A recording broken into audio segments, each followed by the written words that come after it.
Muy buenas noches para todos, bienvenidos, esto es Meridiano 64. Según las estadísticas del Ministerio de Salud de la Nación, los accidentes domésticos son la primera causa de muerte en nuestro país en niños de 1 a 4 años.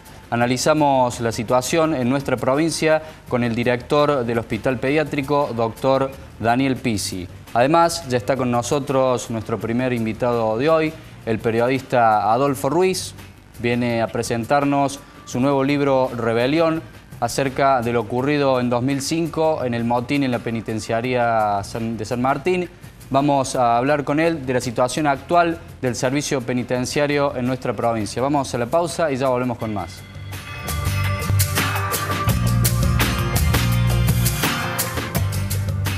Recibimos a nuestro primer invitado de hoy, el periodista Adolfo Ruiz. Buenas noches, Adolfo. ¿Qué tal, Gabriel? Un gusto, gracias por la invitación. Gracias a vos por haber venido. Adolfo, estás presentando tu nuevo libro Rebelión, lo mostramos ahí en cámara para que se vea. Contanos una pequeña reseña de tu nuevo trabajo. Bueno, Rebelión es un libro, es una investigación periodística, por ende es un libro no ficcional, pero está escrito con un tono novelado. No es una novela, pero sí tiene un ritmo de diálogos y de escenas y de descripciones que por ahí le hacen una lectura un poco más parecida a la novela, ¿no? Pero está absolutamente basado en hechos sucedidos el 10 y el 11 de febrero de 2005, cuando fue el motín de la penitenciaría de San Martín. Y trata un poco de desentrañar el intramuros del motín, porque nosotros siempre estuvimos informándonos de lo que sucedió a partir de lo que se podía ver desde afuera, ¿no? Desde las cámaras que estaban en las veredas del penal, de lo que nos decían los mobileros televisivos, de lo que informaban incluso los policías o las fuentes externas, pero lo que pasó adentro... Cambia mucho la situación de lo que se vio a lo que pasó realmente. Sí, radicalmente, porque adentro, digamos, se convirtió en un infierno, ¿no? En un lugar de supervivencia. Tanto para los rehenes como para los propios presidiarios. Porque vos imagínate que en un momento se liberan a su buena suerte 1.650 tipos que tienen sus broncas, sus vueltos, sus rencillas, sus poderes internos, sus negocios, y de repente no hay más poder, no hay más control. Entonces lo que ha pasado en la mayoría de los motines carcelarios es que son momentos en que se cobran viejas deudas. Y bueno, un poco el libro aborda también cómo fue que eso no sucedió, cómo fue que adentro del penal no hubieron muertes, no hubo ningún pase de factura, no hubo rehenes muertos adentro del penal ni presos, y cómo se dio un poco todo este equilibrio de fuerza que permitió en menos de 24 horas desatar semejante lío que se había armado, semejante embrollo, y terminar un motín que amenazaba con ser eterno prácticamente. ¿Qué fue lo que te invitó a empezar con esto? Bueno, muchas veces pasa en la tarea periodística, las casualidades suman, ¿no? Yo en esa época trabajaba para La Mañana de Córdoba, en la sección Sociedad, y el día anterior del motín, o sea, el 9 de febrero de 2005, yo estaba haciendo una nota sobre educación adentro de la cárcel, ya la venía produciendo, me había reunido con algunas autoridades del servicio penitenciario, y ese día me tocaba ir al penal. Y de hecho hice una nota adentro, en la biblioteca, en la parte de estudio, pasamos por los lugares de tareas manuales. Una nota, si se quiere, ingenua para lo que era lo que se estaba cocinando en ese momento. Y me tocó ver una cárcel que, bueno, no era un escenario ideal, pero se veía como gente que estaba esforzándose por reinsertarse. Y cuando a menos de 24 horas llegan las noticias de semejante estallido, bueno, es como que te genera una sorpresa. Yo no me podía creer, digo, no puede ser, yo he visto otra cosa ayer y hoy sucede esto, ¿no? Durante el transcurso de tu investigación, ¿te fuiste dando cuenta de que esto se estaba anunciando de alguna manera? ¿Se podría haber hecho una lectura para prevenirlo de manera anticipada? Sí, a ver, los motines, y tampoco en general no son planificados, no es que tienen fecha y hora y se desatan, pero sí se dan una serie de condiciones previas que van generando un run run que se cuela por los pasillos, que afila las facas, como digo por ahí, que va generando broncas y en esa facilidad extraordinaria que tienen los presos para comunicarse, va inundando poco a poco toda la geografía carcelaria.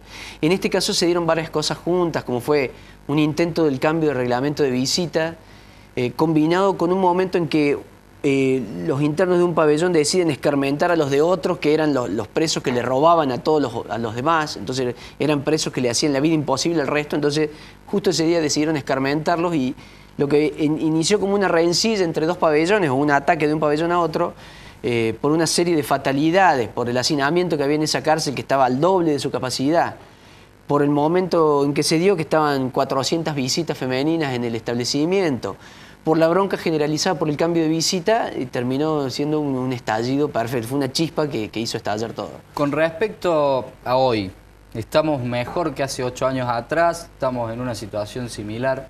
No, sería necio no reconocer que ha habido una mejora, sobre todo en lo que hace al hacinamiento, ¿no? A poco tiempo después del motín de San Martín, un año aproximadamente, se inauguró la cárcel de Cruz del Eje, que permitió descomprimir enormemente San Martín, digamos que en su momento estaba en 1.650 presos y en la actualidad está en los 870. Con lo cual no solamente implica que van a dormir menos por habitación, que de hecho la ley prevé que duerma uno solo porque es parte del tratamiento penitenciario, sino también implica que los asistentes sociales, en vez de tener 50 pacientes, tienen a 20, que la posibilidad de estudiar sean reales, que la posibilidad de trabajar sean reales, que la asistencia médica sea un poquito más coherente. Se hacen muchas cosas dentro de la cárcel, ¿no? Para se hace mucho, es una ciudad, la cárcel es una ciudad con su propio ritmo. Cerrando lo anterior, simplemente te digo, quedan muchas cosas todavía por hacer, hay muchas partes de la ley de ejecución penitenciaria que no se cumplen, hay flagrante violación de la ley, pero se está en una situación mucho mejor.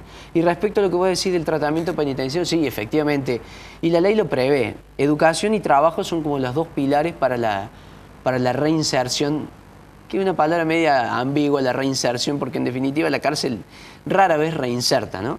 Pero sí, la posibilidad educativa y la posibilidad de capacitación laboral y trabajo son los dos pilares sobre los que se asienta el tratamiento penitenciario. ¿Cuál sería la historia que más destacás, una que contarías así en un asado de amigos dentro de tu trabajo? Sí, son muchas, la verdad son muchas, pero hay algunos gestos heroicos dentro del motín y dentro del penal que emergen por ahí los héroes desde los rincones más impensados. Y pasó con uno de los entrevistados con los que pude hablar, que se llama José María Teruel, que fue uno de los cabecillas del motín. Pero cuando digo cabecillas no es que haya sido el tipo que desató el motín, sino de los que tomaron el mando, de los que negociaron con las autoridades y que lograron un poco resolver la situación. Y en un momento Teruel, cuando andaba deambulando por el fondo del penal, detectó que se estaba preparando un camión para hacer una salida con rehenes. Y él solo, porque es un tipo de baja estatura, pero de mucho mando, mucho predicamento en la cárcel, un tipo muy respetado, ya está en libertad, probablemente esté en la presentación. Él logró un poco desafiar a toda la locura de estos hombres que estaban preparando el camión y entró a la cabina y rescató a uno de los muchachos que estaba ahí y lo logró bajar. Y ese pibe le debe la vida a Teruel, que desafiando todo se metió y lo sacó. Y en el libro fueron entrevistados los dos, tanto Teruel como el guardiacárcel salvado, que se llama Rubén Darío Milich, que en la actualidad sigue trabajando en el servicio penitenciario y que está convencido de que Teruel le salvó la vida. Gestos como eso hubo varios. Este es uno de los más representativos. ¿Cuándo es la presentación del libro? ¿Dónde va a ser para que invitemos a la gente? Bueno, fue hace un ratito, porque fue hoy martes a las 7:30, así que el libro recién ha sido presentado. Y bueno, con una gran expectativa, seguramente lo estaremos presentando en algunos otros lugares y cuento contigo para ayudarme a la difusión, pero bueno, el libro ya está lanzado, está echado a rodar y ahora es como que le pertenece a los lectores. Está bien. Entonces, esa historia de estos presos, ¿y cuál otra? ¿Cuál otro podrías pasar, así como decir algo fundamental? Sí, nos queda poco tiempo. Sí, hay historias muy interesantes, sobre todo cuando ingresa el sacerdote, el cura Olivo, que es uno de los héroes del motín, que entra y destraba la situación de una manera heroica.